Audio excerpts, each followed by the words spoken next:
Hey there, welcome to my channel. In this video, we're going to explain what the Bill of Rights is. More specifically, we're going to explain what each of the first 3 amendments does. So if you're ready to get those brain cells milked, then let's get to it. Okay, so first of all, what even is the Bill of Rights? Well, the Bill of Rights is the first 10 amendments to the United States Constitution.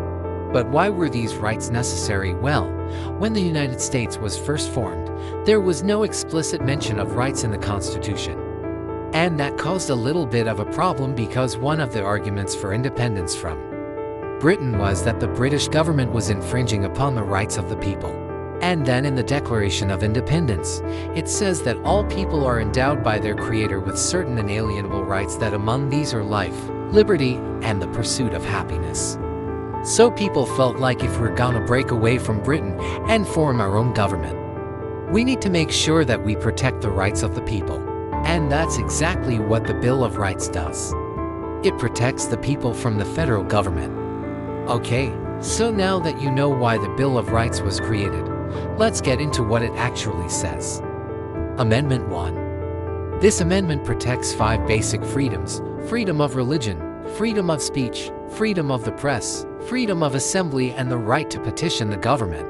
Let's go through each one of these. First, freedom of religion. This means that you can choose whatever religion you want or no religion at all.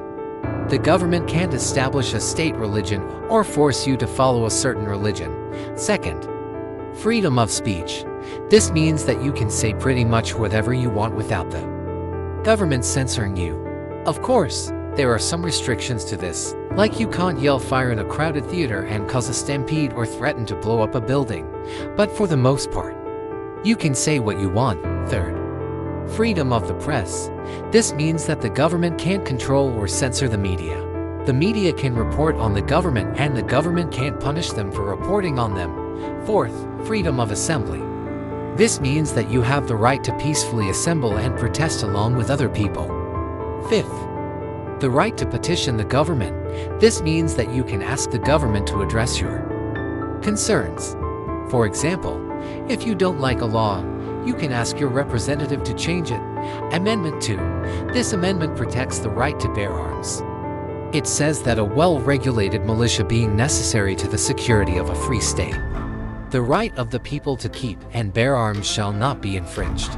Okay, so what does this mean? Well, the interesting thing about this amendment is that it doesn't explicitly say that the government can't take away your arms. Instead, it focuses on the right of the people to keep and bear arms. However, the Supreme Court ruled in the case District of Columbia v. Heller that the Second Amendment does imply an individual has right to own guns for self-defense within the home, and also that the government can't take away your arms. Amendment 3. This amendment protects the right of the people not to have soldiers quartered in their house. During the time leading up to the American Revolution, the British would quarter soldiers in the homes of the colonists. This meant that the colonists had to provide food and lodging for the soldiers, and many of them weren't too happy about it. So the framers decided that the third thing we gonna now put in our Bill of Rights is the right of the people not to have soldiers quartered in their house. Okay, so that's what Amendments I, 2, and 3. Do you want to know what Amendments 4, B, and V I do? Well, click on this video right here. And as always, thank you for watching and I'll see you next time.